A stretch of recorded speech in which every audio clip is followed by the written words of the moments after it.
Attention, les opinions que vous allez entendre dans ce podcast sont le fruit d'une intense réflexion, mais d'absolument aucune recherche concrète, comme toute émission de débat divertissement qui se respecte. Si vous pensez que Mythe l'imitator, c'est probablement vrai. Si vous voulez vous en plaindre, je suis sûr que vous savez déjà comment vous y prendre. Tut tut, les rageux.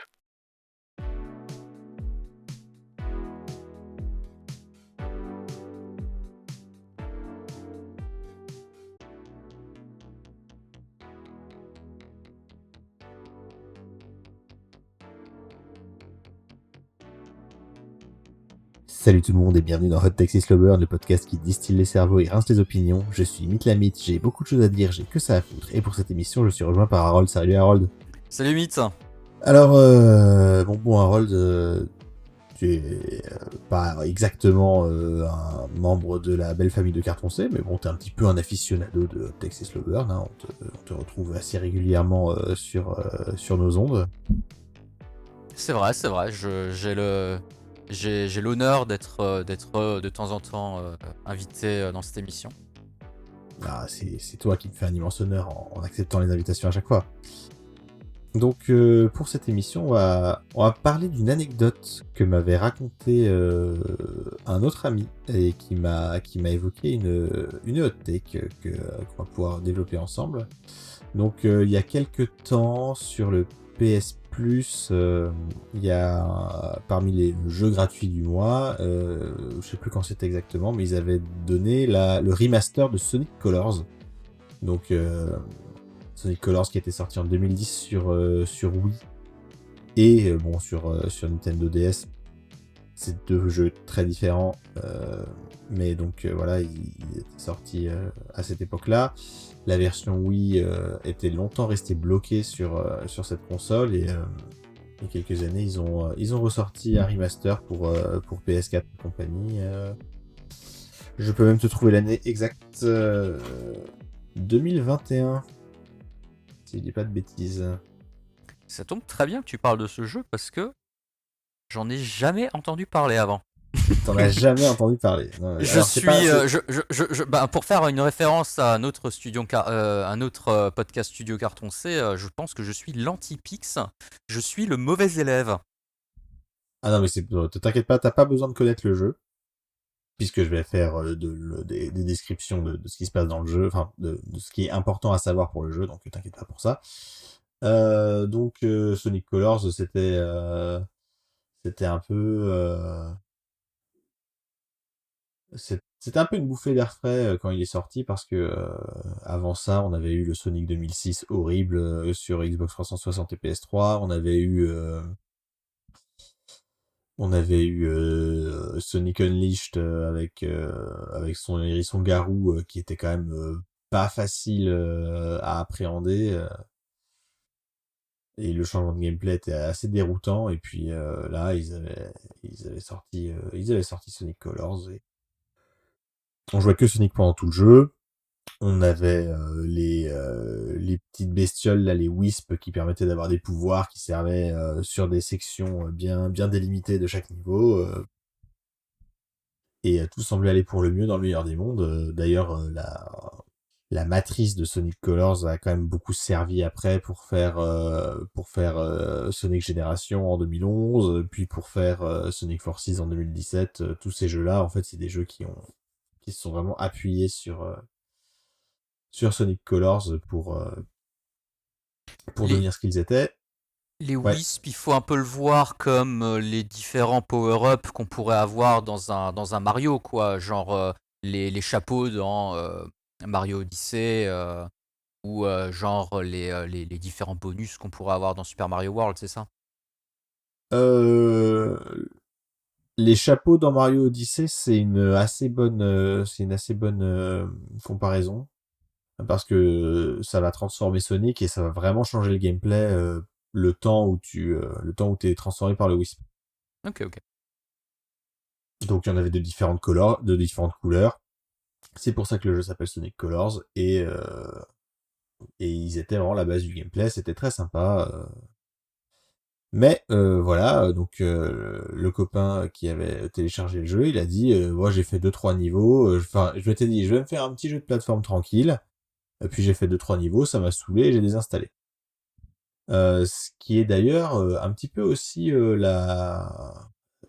l'expérience que j'ai eue avec le Sonic Colors Ultimate là, que j'avais aussi pris, et c'est pareil, j'ai fait deux trois niveaux, ça m'a saoulé et j'ai arrêté d'y jouer. Ce qui m'a un peu étonné parce que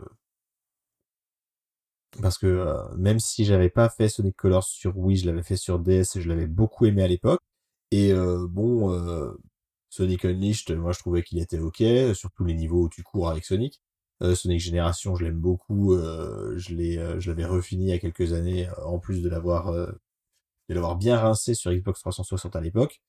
Et, euh, et je me suis demandé, mais pourquoi je me sens tellement pas le bienvenu dans le jeu et pourquoi est-ce que j'ai l'impression de n'arriver à rien, alors que bon c'est censé être voilà petit jeu de plateforme tranquille quoi, c'est Sonic, il y a des couleurs, c'est mignon, et donc je me suis dit il y a quelque chose qui se cache là-dessous, et peut-être que si je reprends un petit peu les Sonic en 3D depuis Sonic Adventure en 1999, peut-être que je vais trouver quelque chose et que ça va répondre à la question de pourquoi, après avoir aimé tous ces jeux, là, Sonic Colors, il m'est tombé des mains.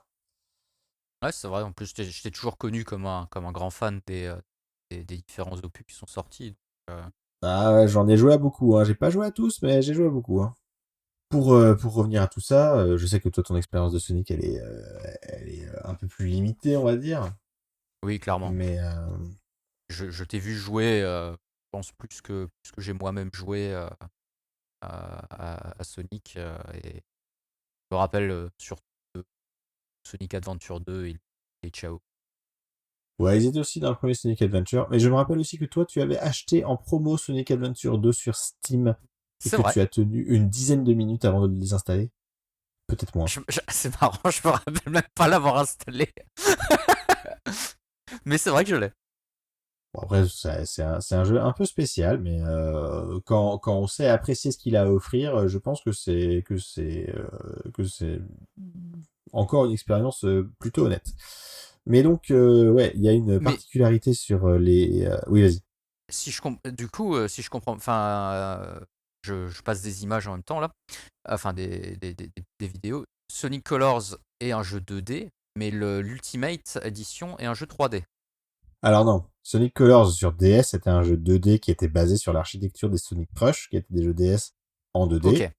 Le ok. Sonic Colors de la Wii, c'est Et le 3D. même que le Sonic Colors Ultimate. C'est le même Ok, ok. jeu, mais en HD.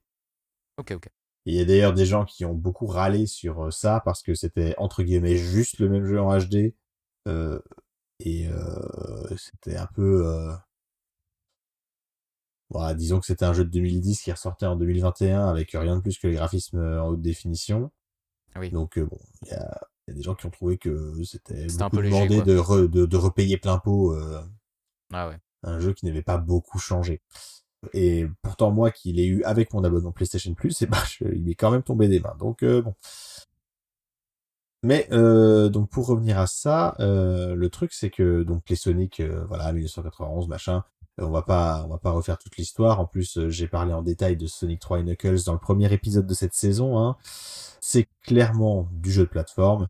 La légende raconte que Yuji Naka jouait à Mario en essayant d'aller le plus vite possible et que ça lui a donné l'idée de créer son propre jeu où le but serait de réussir à aller très vite, ce qui a créé Sonic, le personnage ultra rapide.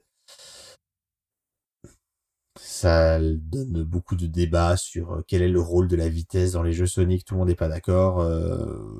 La vision que moi j'en ai est elle-même pas toujours partagée avec mes interlocuteurs, donc c'est un sujet complexe.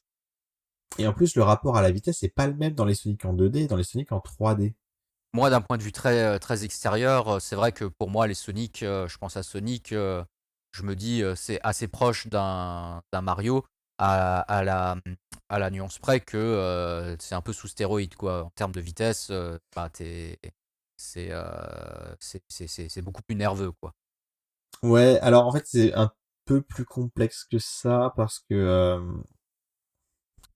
en fait Mario il est très binaire dans sa vitesse.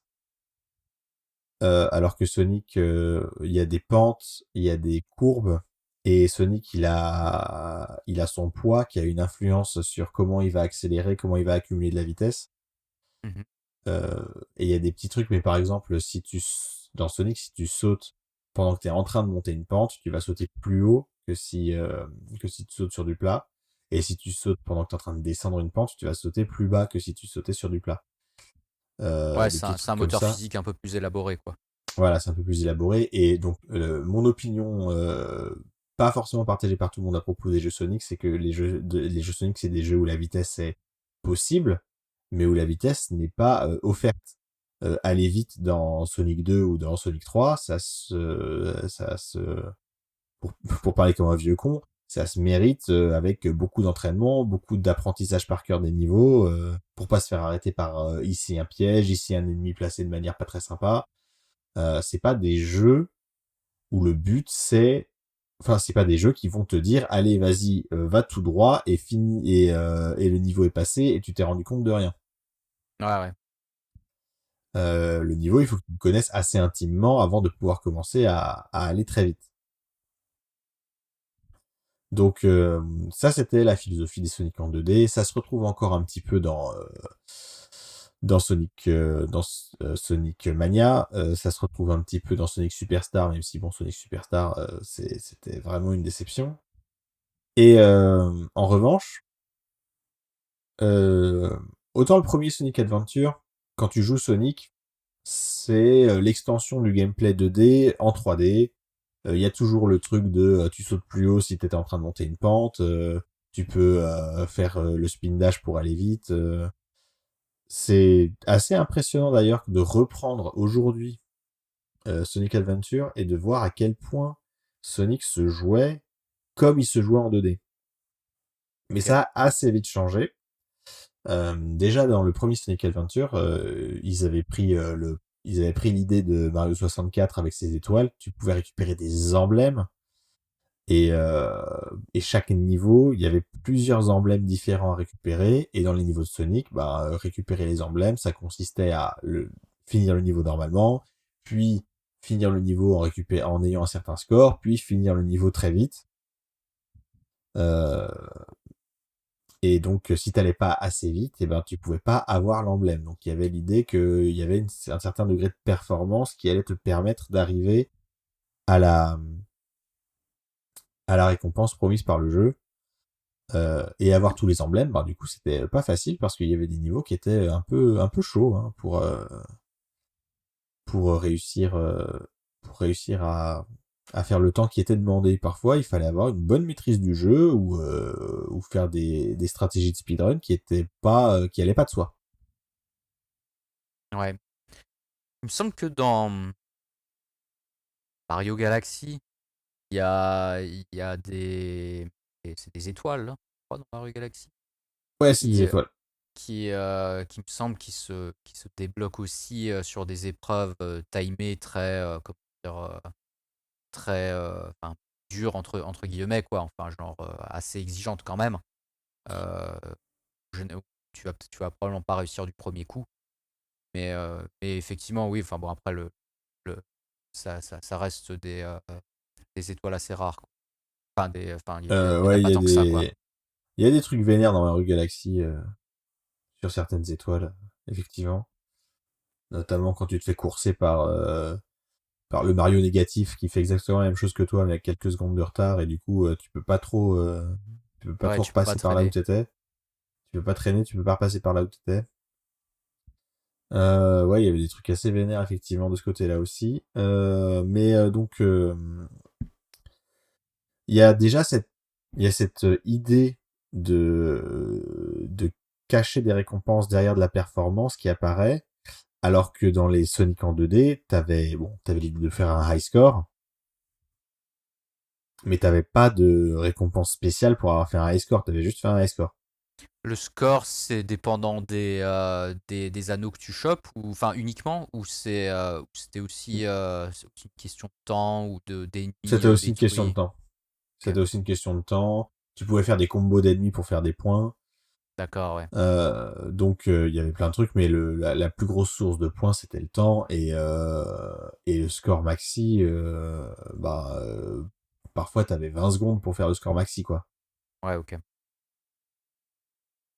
Donc, mais bon, c'était que du score. Alors que déjà dans Sonic Adventure, ben voilà, t'as ces emblèmes. Si tu veux les 130 emblèmes, et ben il va falloir que t'apprennes à bien speedrunner les niveaux.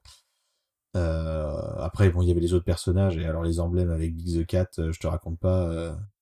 Ouais, il faut pêcher un poisson qui fait ce poids-là, et puis c'est de la RNG pour qu'il apparaisse, donc Ah ouais, super. amusons-nous. Vraiment les bonnes ambiances. Alors, ouais, non, c'était peut-être pas exactement de la RNG, mais c'était ultra chiant, quoi. Euh, dans Sonic Adventure 2, ils ont, ils ont commencé à faire un truc qui était un peu dans l'air du temps, hein, qui était de donner une note à ta performance au niveau. Euh, quand tu finissais le niveau en fonction de ton score et du temps que tu avais mis à le finir. Ok. Et donc, tu avais une note qui allait de A à E, avec A, meilleur score, grande vitesse, et E, si tu avais entraîné, que tu avais fait n'importe quoi. Ok. Et comme dans le premier Sonic Adventure, eh ben, c'est pareil, il y avait des emblèmes, et pour avoir tous les emblèmes, ben, il fallait avoir ce A sur tous les niveaux, ce qui était pas évident pour certains niveaux, notamment avec Knuckles et Rouge the Bat, parce que il fallait trouver les trésors très vite pour avoir le score maxi. Et parfois les trésors, ils étaient seedés par une RNG dans le niveau, et certaines seeds faisaient que c'était impossible d'avoir le score max. Ça a l'air sympa. Donc encore les bonnes ambiances, hein. Ouais. Les bonnes ambiances des jeux de 2020, de 2001. Et donc on commence à voir cette direction qui se fige un petit peu euh, voilà, de ta performance en jeu, elle va te donner accès à des récompenses qui vont débloquer des trucs. Dans Sonic Adventure 2, quand tu avais tous les emblèmes, tu débloquais le premier niveau du premier Sonic, Green Hill Zone, mais en 3D. Et à l'époque, c'était révolutionnaire parce que c'était la première fois qu'ils le faisaient. Après, ils ont complètement pété les boulons et ils ont mis du Green Hill Zone partout. C'était horrible. Mais à l'époque, c'était un peu la folie. Euh, D'ailleurs, moi, j'ai jamais réussi parce que j'ai jamais réussi à avoir la note maxi à tous les niveaux. Mais bon, ça, c'est skill issues, hein, comme on dit. Aïe. Aïe, aïe, aïe, aïe, aïe. Mais ouais, donc Et t'as jamais cherché à prendre ta revanche? je l'ai maintenant sur Steam, mais c'est pareil. Est-ce que je vais y jouer nature peinture? Est-ce que je vais installer des mods? Ouais. Apparemment, c'est mieux avec des mods. Il y a des mods qui font que après le jeu, il est quasiment comme sur Dreamcast, mais ça a l'air chiant. Dites-nous sur le Discord si c'est chiant d'installer des mods.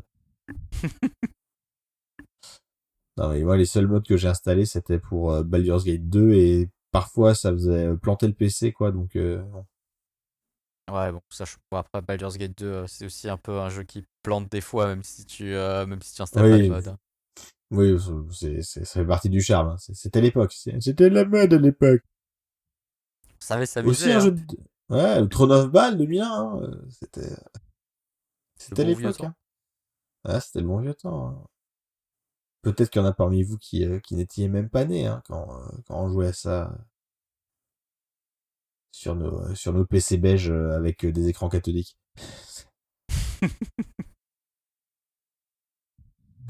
Et, euh, et tu vois, ça a continué dans cette direction-là, en fait, parce que Sonic 2006, c'est pareil, t'as une note à la fin du niveau. Sonic Unleashed, t'as une note à la fin du niveau, et parfois les notes elles sont vraiment sévères parce que t'es censé aller vite, mais quand tu joues le hérisson garou qui se traîne le cul, aller vite c'est un peu compliqué. Sonic Colors, c'est pareil, il te donne une note à la fin du niveau. Alors là, sur les quelques niveaux que j'ai fait, j'ai jamais réussi à avoir mieux que C. Là, tu te dis, bah, enfin, j'ai fini le niveau Ah quand oui, même. Foutez le jeu qui insulte ton ego, quoi. ouais, ouais, alors que c'est les premiers niveaux en plus, donc c'est tranquille. Enfin, je croyais qu'on était en Amérique. Mais ouais, et c'est pareil avec Sonic Génération. Alors pour le coup, Sonic Génération, c'est tout le contraire. Hein. Sonic Génération, tu peux avoir la note S sans faire exprès à ton premier essai sur le niveau parce que le jeu il est sympa, il t'en met un peu plus quoi. C'est un peu comme les frites chez Five Guys. Euh, mais c'est un Là, truc. on est plutôt dans l'Amérique de Trump, tu vois, où à la fin, t'as le jeu qui te dit que c'est la meilleure note qu'il a jamais vue de sa vie, que jamais Ouais, personne c'est ça. n'avait fait un score aussi élevé. Ouais, c'est ça. Amazing. J'ai vu tous les meilleurs donneurs de score et ils étaient tous d'accord que c'était vraiment une performance extraordinaire. Qu'ils avaient jamais vu ça. Et ils ont applaudi. Et, euh, et ils ont tous applaudi pendant très longtemps. Pendant plus longtemps que la scène avec Shinji dans Evangelion. Ensuite, ouais, c'est pareil avec, je crois que Shadow the Hedgehog, t'as une note à la fin du niveau. Enfin bref, c'est vraiment devenu un standard en fait dans les Sonic en 3D d'avoir une note à la fin du niveau. Et l'autre truc qui s'est passé qui était un petit peu bizarre, c'est que, tu vois, par exemple, euh, comment il s'appelle? Sonic Heroes, le jeu où tu joues trois personnages en même temps et t'as différentes équipes de trois personnages.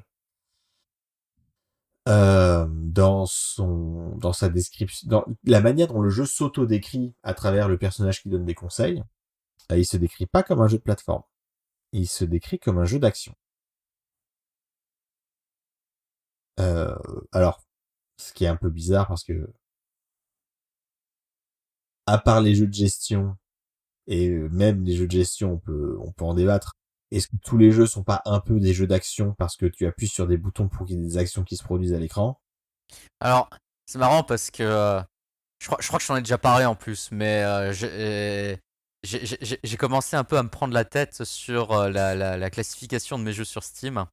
Et Ah oui. justement, la catégorie action, pour moi, je la donne à partir du moment où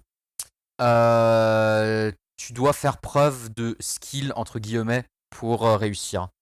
Enfin, de skill mécanique à la manette, quoi, Oui. Oui, je vois. d'agilité, enfin, de mémoire musculaire, t'appelles ça, enfin, ça peut être différentes composantes, mais il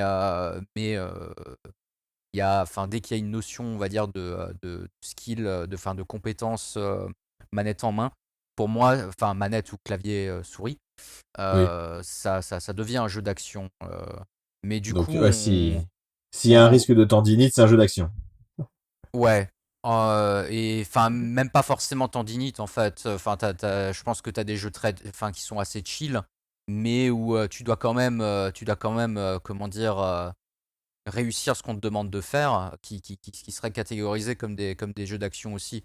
Après, pour moi, action, c'est un genre, mais je veux dire, jeu d'action, c'est vraiment vague, quoi. Enfin, Ah, c'est très tu vague, peux on est d'accord. effectivement avoir pour moi, un RTS, c'est un jeu d'action parce que mais enfin, mais ça a évidemment rien à voir avec un platformer, quoi. Mais je pense que pour moi, il y a trois grandes familles, on va dire. C'est plus une famille de genres. T'as les jeux d'action, t'as les jeux de réflexion et t'as les jeux de narration. Et évidemment, un jeu d'action peut être narratif aussi, ou avoir de la réflexion. C'est plutôt, moi je procède un peu par élimination, genre si s'il faut du skill manette ou clavier enfin euh, clavier en main quoi, Ouais. c'est un jeu d'action. Sinon, s'il faut du skill en termes de d'intelligence, à ce moment-là, c'est un jeu de réflexion. Et sinon, c'est probablement un jeu narratif. Je suppose qu'on doit trouver des jeux un peu ovni qui ne sont dans aucune des trois catégories. Pour le moment, j'ai pas eu le problème. Mais toujours est-il que oui, action, c'est un terme vraiment fourre-tout. Je pense que, euh, je pense que suivant les personnes, les gens n'ont pas forcément les mêmes définitions. Il y en a qui vont l'utiliser spécifiquement pour des jeux genre FPS ou TPS. mais et pas sur grand chose d'autre. Mais Ouais.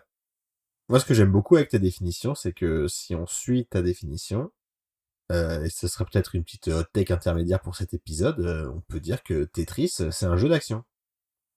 ouais, tout à fait, tout à fait. Ça serait à mi-chemin entre action et réflexion, je pense. Mais disons qu'il faut réfléchir vite. Donc, mais je pense que c'est un peu comme les RTS d'une certaine manière. Il faut réfléchir vite et il faut exécuter vite.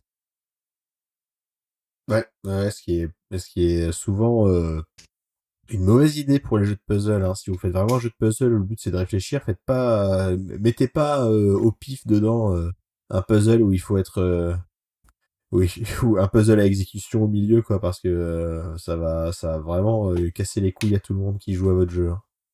Pas tout le monde, pas forcément, parce que je pense qu'il y en a qui aiment les deux genres, mais c'est sûr que si t'es un joueur qui aime pas trop le gameplay action et qu'on te dit tiens, c'est un super jeu de réflexion pour toi, et qu'au milieu tu te retrouves à être bloqué à cause d'un vieux truc où t'es pas assez agile de tes doigts pour passer, je veux dire, il y a un problème de conception, clairement, tu te si c'est pas quelque chose d'assumé dès le début, c'est foireux, quoi.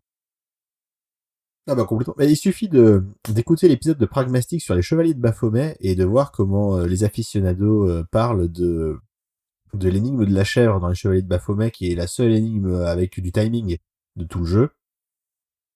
Ils sont pas contents. Hein. Ils Ah, sont ça se pas comprend. contents. Hein. Bah, ça se Dites-nous comprend sur le parce que, Discord si vous avez aimé l'énigme de la chèvre dans les Chevaliers de Baphomet. je veux dire, je pense qu'il y aura une partie clairement non négligeable qui comment dire, ne galérera pas forcément et qui sera pas plus frustré que ça, parce que ils aiment les deux genres de jeux, on va dire, de gameplay.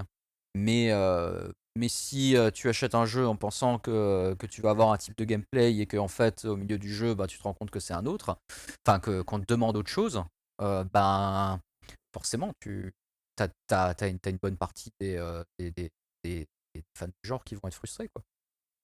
Ouais, ce qui est intéressant, c'est que ça recoupe sur ce que disait, sur ce dont on parlait au début, à savoir, tu lances Sonic Colors pour te faire un petit jeu de plateforme tranquille, et c'est ni un petit jeu de plateforme ni tranquille, et ouais, le décalage entre ce à quoi tu t'attendais et ce sur quoi tu tombes, ça fait un peu mal au cul, quoi. Un peu comme pour parler de trucs récents. Un peu comme les gens qui ont lancé Silksong après s'être bien refait Hollow Knight et être bien chaud du pogo stick bien vertical, et qui découvrent Silksong avec l'attaque en diagonale, et ils auraient mieux fait de jouer à Street Fighter, faire des dive kicks que de jouer à Hollow Knight pour s'entraîner. Il y en a que ça a un peu fait suer aussi, quoi. Après, en vrai, ça peut être un bon truc. Ça peut être bien fait, je pense.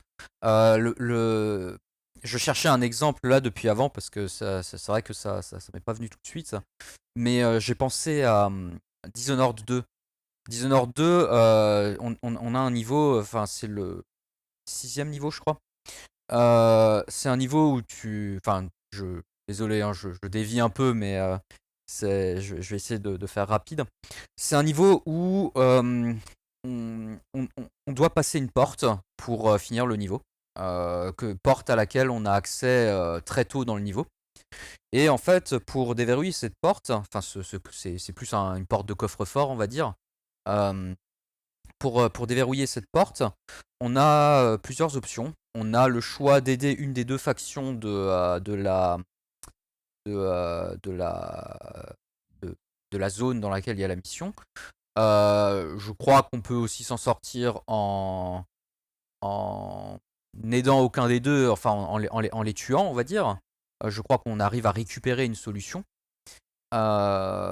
Mais il y a aussi en fait la solution de résoudre une énigme pour ouvrir cette porte. En fait, il y a une énigme pour pour ouvrir la porte, et des factions te donnent la solution de l'énigme sans avoir à y réfléchir. Et l'énigme en question, c'est ce qu'on appelle, vous pouvez chercher sur internet, un zebra puzzle. Zebra comme le zèbre, et puzzle, voilà. Et c'est un jeu de résolution, enfin c'est un puzzle de résolution de contraintes en fait. On va avoir, ça me paraît difficile à résumer en deux phrases. Donc si vous aimez les puzzles, cherchez Zebra Puzzle, vous trouverez des vous Est-ce trouverez que Mhm. est-ce que c'est le même genre d'énigme que l'énigme à la con? Il y a 5 maisons et il faut trouver C'est où habite exactement ça. l'anglais, C'est où exactement habite ça. l'allemand et ok. C'est tout à fait ça. Tu as un ensemble d'assertions. Tu as genre 5 ou 6. Enfin, bon, après ça dépend de la difficulté du puzzle, mais dans Dishonored 2, il me semble qu'il y en avait 5. Il y avait 5 paramètres et, euh, et, et 5 valeurs possibles pour chaque paramètre. Et il fallait trouver la bonne combinaison. Et à partir d'un ensemble de, d'affirmations. Et, euh, et c'était. Enfin, du coup, là où je veux en venir avec cet exemple, c'est que c'était un truc que j'ai trouvé super cool. Parce que, bon, déjà, j'aime bien les jeux d'action et j'aime bien les jeux de réflexion. Mais aussi, je pense que c'est pas frustrant parce que c'est une solution alternative. Ouais. C'est pas du tout quelque chose qu'on t'oblige à faire. Et du coup, je pense que ça le rend. Je pense que ça rend le truc beaucoup moins frustrant puisque t'as d'autres. Si tu joues à Dishonored et que t'as envie de faire des quêtes ou de bagarrer du méchant, ben tu peux passer ce niveau juste en faisant ça, quoi. C'est vraiment une façon alternative. Et si tu veux faire enfin si tu veux passer avec le puzzle, bah en fait la porte, tu y arrives au bout d'entre 2 et 5 minutes de gameplay, sur un niveau qui va te durer je dirais entre 1 heure et 3 heures suivant ton style de jeu dans ce genre de jeu. Et, euh, et du coup, tu peux gagner du temps en, en faisant travailler tes ménages, quoi. Avec un simple tableau Excel, vous pouvez vous aussi économiser 50 minutes de gameplay. J'ai, euh, j'ai, je me suis servi d'une feuille de papier et d'un stylo pour le coup. Je l'ai fait un peu old school, hein. Un vrai castor junior. Ouais, ouais, ouais, ouais, je vois bien du coup aux Zebra Puzzle ce que c'est. C'est un peu, enfin, quand tu sais les résoudre, ça va, mais quand tu sais pas, c'est casse-couille, hein. C'est marrant d'ailleurs parce que, enfin, j'ai probablement dû en parler dans un autre épisode parce que vu qu'on utilise Discord pour parler, mais qu'en général on utilise d'autres channels pour discuter. Le dernier lien que je t'ai envoyé, c'est justement le lien Zebra Puzzle de Wikipédia. Bref, désolé pour la parenthèse. C'est pas Donc grave. j'ai probablement dû en parler dans un autre épisode. Ouais, c'est bien possible. Mais ouais, ouais, non, mais je vois bien. Oui, du coup, dans Dishonored, c'est un exemple où c'est sympa, alors que dans les Chevaliers de Baphomet, c'est un exemple où ça emmerde le monde parce que t'es obligé de le faire et que ça a rien à voir avec la manière de jouer du reste du jeu. Ouais, effectivement, c'est compréhensible. Euh... Bon, après, bon, de temps en temps, il y a des jeux comme ça où t'as des séquences qui ont rien à voir avec le reste du gameplay. Et souvent, le moteur du jeu, il est pas vraiment fait pour ça. Donc, la séquence en question, elle est pas ouf. Quand c'est pas exigeant aussi, même si c'est comment dire obligatoire, si c'est pas trop exigeant, ça peut être sympa aussi. Ça peut être une sorte d'interlude pour le joueur. Mais, euh, mais oui, il faut pas que ce soit difficile et obligatoire, je pense. Ouais, c'est ça. C'est ça. Sinon, ça casse un peu le jeu. Et après on peut plus trop. Enfin, surtout si on est bloqué et qu'on voit pas la fin à cause de ça, c'est vraiment ultra relou, quoi. Et Euh, je refais un plug du coup, mais enfin, Allez-y. si jamais il vous vient des contre-exemples de bonnes façons de proposer un gameplay différent qui soit à la fois difficile et obligatoire, parce que moi je disais avant que je pense qu'il faut pas que ce soit difficile et obligatoire. Si jamais vous avez des contre-exemples, n'hésitez pas à en parler sur le Discord, parce que pour le coup ça m'intéresse. Alors là, c'est vraiment le call to action. Celui-là, faut pas le louper, celui-là. Hein. N'hésitez vraiment. I am meet limit and I approve this message. Mais ce qui est bien, c'est que c'est vraiment à l'échelle de, de tout ce que tu t'attends de la franchise. Et dans un jeu, ça fait complètement autre chose. C'est un peu ce qui est arrivé, du coup, avec les Sonic en 3D, qui petit à petit se sont métamorphosés en ces jeux qui sont pas vraiment des jeux de plateforme et qui sont aussi assez éloignés de la philosophie originale des Sonic en 2D, puisque à partir de Sonic Unleashed, qui est sorti juste avant Sonic Colors, et ça a été vrai dans quasiment tous les Sonic qui sont sortis depuis, il y a cette fameuse jauge de boost où tu appuies sur un bouton. En général, c'est une gâchette sur la manette, un petit peu comme on activerait l'accélérateur d'une voiture dans un jeu de caisse. Et tant que tu as de la jauge de boost, et ben tu cours à vitesse maximum, tu passes à travers les ennemis, t'es invincible. Et il y a beaucoup de et et du coup le jeu devient plus du management de jauge de boost pour pouvoir être en boost tout le temps. Plutôt que de se préoccuper de comment est fait le niveau, ce qui est terrible en plus parce que ça crée aussi ce paradoxe où comme Sonic va très vite, il faut que les niveaux soient très grands pour pas que ce soit trop court, Oui. mais comme il va très vite, le très grand niveau avec beaucoup de détails que les que les level designers ont créé, et bah tu le vois pas. Ouais, effectivement. Mais il faut qu'il soit là, parce que si jamais tu tombes en rade de jauge de boost à n'importe quel moment, il faut que le niveau existe pour que tu puisses te promener dedans. Bien sûr. Et ça renvoie d'ailleurs à un autre problème que les Sonic en 3D ont commencé à à vraiment développer à partir de Sonic 2006 et ils s'en sont jamais vraiment remis. C'est le fait que bah comme Sonic court très vite, euh, il faut que le moteur de jeu il rende Sonic contrôlable quand il va très vite. Et souvent, ça se fait au prix de rendre Sonic vraiment très désagréable à contrôler quand il va pas vite. Au point que ben, le platforming de précision dans les séquences en 3D n'existe pas vraiment parce que tu peux pas vraiment le faire avec la manière dont Sonic se comporte. Quand ça passe en caméra 2D, je sais pas quelle sorcellerie ils font dans le code, mais ils se contrôlent un petit peu mieux, donc ils font un peu plus de trucs de platforming. Mais bon, c'est pas non plus... Enfin, pour moi, c'est un cautère sur une jambe de bois, quoi. Je pense que le problème de fond, c'est que ils ont jamais réussi à refaire la manière de jouer de Sonic Adventure. Et un petit peu dans Sonic Frontier, qui était sorti, je crois que c'était en 2022 qu'il était sorti. Laissez-moi vérifier ça.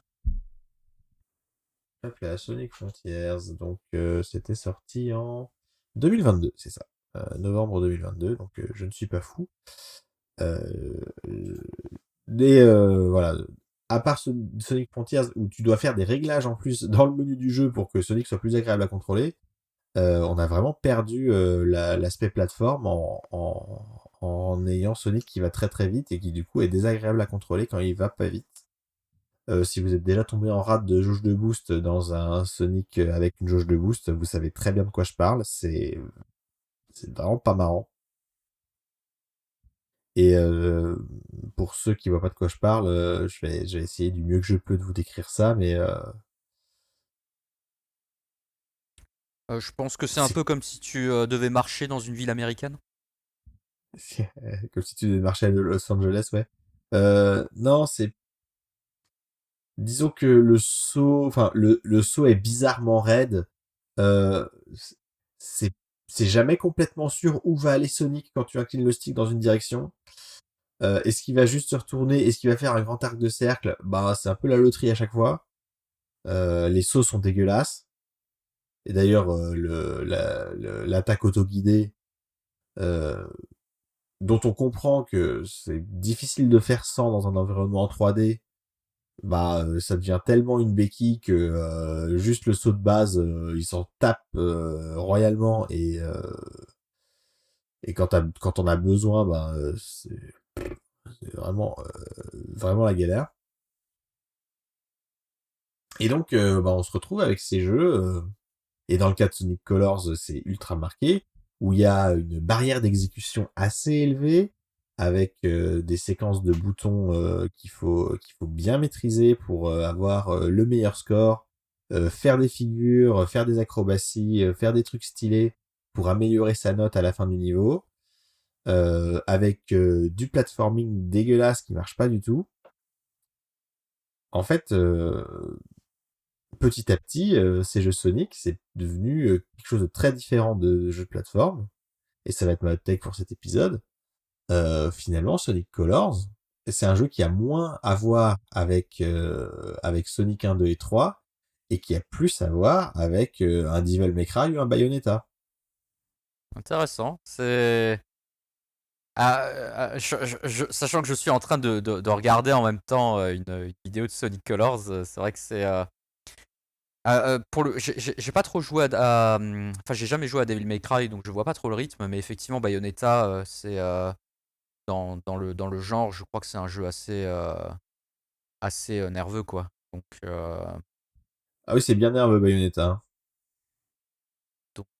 j'avais fait les deux premiers, mais c'était il y a quelques temps. Et c'est vrai que là, enfin, c'est assez rapide, hein. Ouais, ouais, ça va vite, t'es noté sur la qualité de ton exécution, les passages de plateforme sont dégueulasses, tous les ingrédients sont réunis. Ah ouais. Et je pense que c'est pour ça que le jeu nous est tombé des mains, parce que on voulait jouer à Sonic et on se retrouve à faire des trucs sur la manette qu'on ferait plutôt dans un jeu à la Devil May Cry. Et ben, quand t'as pas signé pour ça, ben, forcément c'est un peu compliqué. Effectivement, pour le coup, je pense que, enfin, tu t'en rends compte vite en y jouant. C'est pas contrairement genre au Chevalier de Baphomet où on te met ça au milieu du jeu, où tu découvres ça au milieu du jeu. Mais effectivement, si t'es un fan de Sonic, tu connais les jeux Sonic, tu sais à quoi t'attendre. Enfin, tu penses savoir à quoi t'attendre en achetant un jeu Sonic, et que bah en fait, t'as l'impression qu'on t'a un peu menti sur la marchandise, quoi.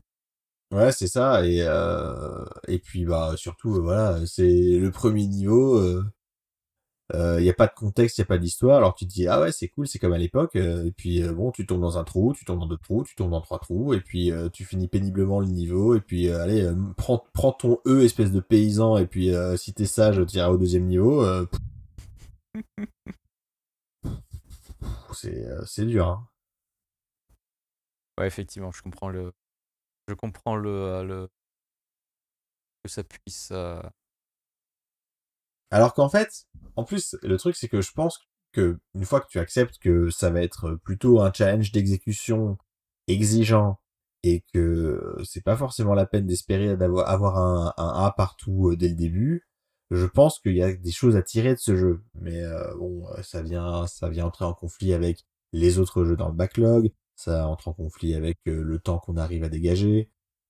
Comme on le disait avec Vincent dans un autre épisode, dans une autre saison, il y a pas mal de gens qui arrivent à un âge où ils jouent en facile quand les enfants dorment. Oui. Donc c'est pas forcément. Il y a une question d'état d'esprit aussi. Oui. Si moi, enfin, tu le sais, il y a des jeux sur lesquels j'ai eu beaucoup de mal à accrocher, pas parce que je considérais le jeu mauvais, mais parce que j'avais l'impression que le jeu n'était pas du tout, enfin, j'avais pas du tout abordé le jeu de la bonne manière. L'exemple qui me vient le plus à l'esprit, c'est le premier Darksiders. En Ouais, fait, je savais que t'allais dire ça.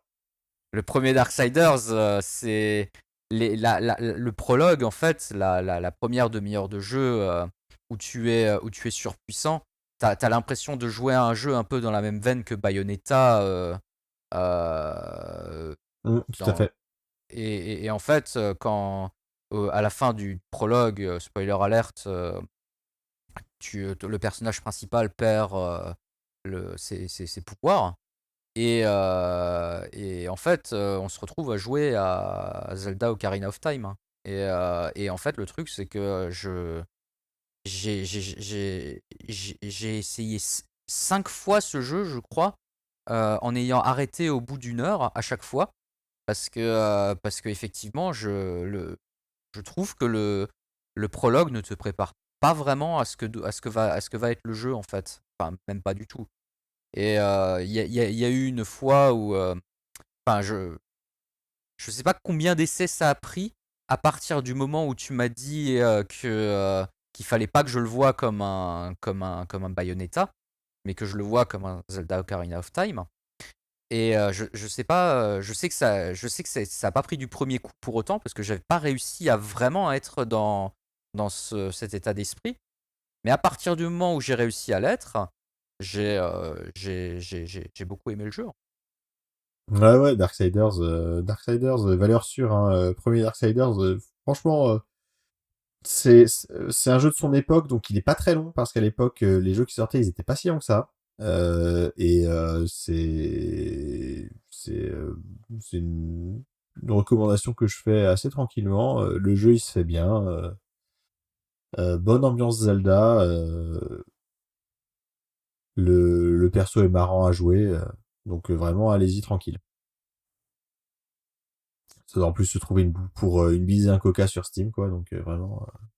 Et comme dit, si vous essayez et que vous faites le prologue et que pendant le prologue vous vous dites mais c'est quoi le rapport avec Zelda Ocarina of Time, bah finissez le prologue et